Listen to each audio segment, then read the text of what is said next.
Welcome back to Sunrise Daily. Well, today we are continuing our focus on the state of the nation. Well, very, very worrying times we are faced with. We're joined this morning, as you may have seen in the opening slide there, by Mr. Femi Falana, who SAN joins us today. Thank you for coming on this morning. Thank you very much. Good morning. Well, again, even the headline today just raises more concern, where the Senate President is said to have warned that terrorists may overrun this country, and then it gives you the impression that is it that we could do something, or why are we refraining from doing something? What's your impression about what's going on? Well, I will want to, first of all, join the government in commiserating or in consoling the bereaved families of the policemen, prison officials, and all those who lost their lives last week, or all the victims of the terrorist attacks in our country. And of course that includes kidnapping and the rest of them. But I will say that we must, as a people, begin to interrogate the government. It is no longer enough to condemn, commiserate, and then we move on. It was good that the president cut short his visit to South Africa last week. He returned home to take charge of the situation. But after meeting the security chiefs, what next? Up till now, we are told that both the National Assembly and the executive have not sorted out the 2013 budget. What has happened? Has money been released to acquire the necessary gadgets to protect Nigerians? A lot of money was budgeted for defense and security this year. What has happened to the fund? If by the end of May, you haven't passed the budget, middle of May. So we must begin to find out, are we prepared for this war we are fighting? Because it's tantamount to shedding crocodile tears if we simply express regret anytime policemen or soldiers are killed, when we didn't arm them, we didn't sufficiently equip them. How many of our soldiers and policemen have learned anything about counter-terrorism? It's a new terrain. How many of them have ever been trained to fight or to participate in the guerrilla warfare? Because that is what is going on. Are we saying we are so poor that we cannot acquire choppers, helicopters, to conduct area surveillance on a daily basis in these areas? Now, do you know that the policemen and most of the soldiers sent to combat these boys have no bulletproofs? It is as bad. You just simply give them AK-47? That's a good observation.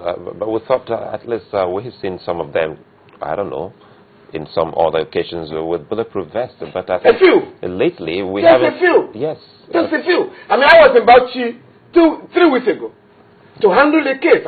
I went through Gombe State, and I had cause to be at the police headquarters, the state police headquarters. And I saw... In Bauchi? Yes, no, in Gombe. Okay. I saw policemen who had just been posted from different parts of the country, okay, sleeping under the staircase and the rest of them.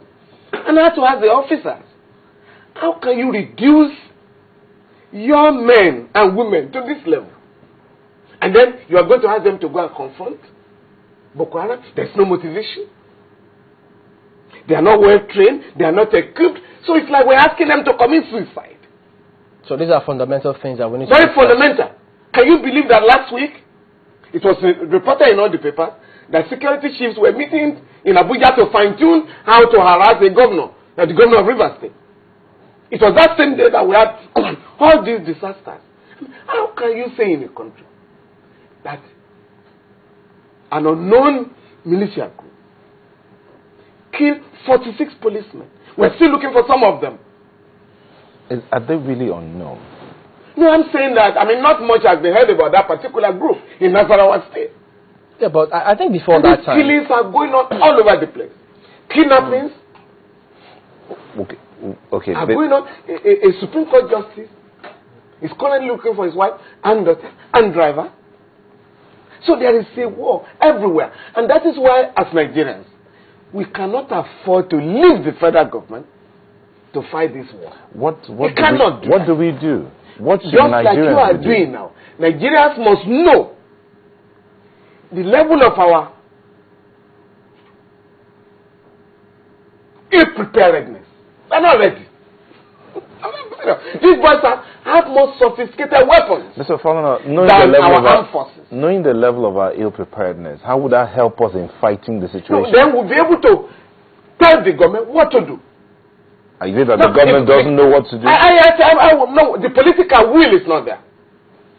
For instance, the government was blackmailed to announce amnesty.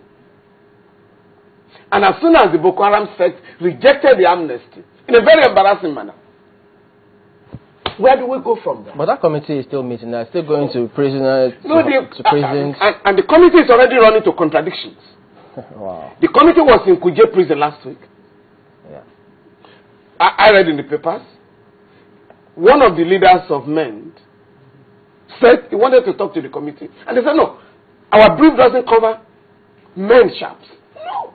And some prisoners, one prisoner came out after the committee has left to challenge the prison authorities. Why am I being kept here? I've been here for 10 years for stealing. So if you guys are granting amnesty, you are forgiving those who are killing people on a daily basis, those who have committed treason. Why are you keeping me here? So we are already running into contradictions with this lavish amnesty granted to all manners of criminals. You can't have rule of law. You can't have law and order in any society where you don't punish criminality. You know, this you just highlighted is very important here, talking about what we can do, because if you look at the issue that happened in Nasarawa State, and the information reaching everyone has it that, well, you know, the young corporal that was caught. How on earth would a man sell his own colleagues? And you say you put a sticker on your car to drive through and allow your cultists or your court members pounce on your members of the same force and take them out. This is the problem. Because we are not ready yet. The last time in Nasarawa State, students of the university, state university, had a peaceful protest to complain against lack of water supply on the campus and the rest of them. Soldiers who were moving on the street pounced on them and killed 4 of them, who has been brought to book. So once you have these free-for-all massacres all over the place, anything goes. So this is the problem. We endanger the lives of young men and women who are sent to the war front. You haven't trained them, you haven't armed them, you haven't protected them. None of them has a life insurance. It is so disturbing. When we change. Is that why sometimes we get to hear from state government that they're doling out monies to people that have been killed in line of duty because of lack of insurance? Of course. You can't run the society like this. Just now, the governor of Lagos State says, I want to install CCTV cameras. Some people in Abuja say no. Now, and we have all seen what just happened with the Boston incident, where those terrorists were funded or their arrest was facilitated by the deployment of technology, particularly CCTV cameras. But I thought they said they wanted to collaborate and find how they can fine-tune. I mean, who is going to give the contract in Abuja or Lagos? I mean, I don't understand this. And then you are risking the lives of our people. Nothing has changed. What about, how can the judiciary help in this matter? Because we've heard some of the security agencies say, when they charge some of these persons to court, and then the issue of granting them bail or releasing them even after evidence, investigation has been concluded. And so they complain about some of these things. We wonder what's going on. You see, the Nigerian state is manned by incompetent people, unfortunately. Once you do not get it right, the prosecutorial powers of the state are abused. Because those who are asked to prosecute have no commitment to the country. I'm serious about it. No commitment? Oh, yes. I just stumbled on a government report. 2 reports. The Ambassador Usman Gatimari report and Sheikh Ahmed Lemu committee reports. Both of them advised the government to prosecute all those who were arrested in those during that political, particularly political violence. 626 people were apprehended by the police. And the Office of the Attorney General of the Federation was specifically directed to pursue the prosecution. The white paper was released, issued in August last year. What has happened? Nothing. The Office of the Attorney General was directed in a white paper to put the engine in motion for the establishment of an electoral offenses tribunal. Nothing has happened.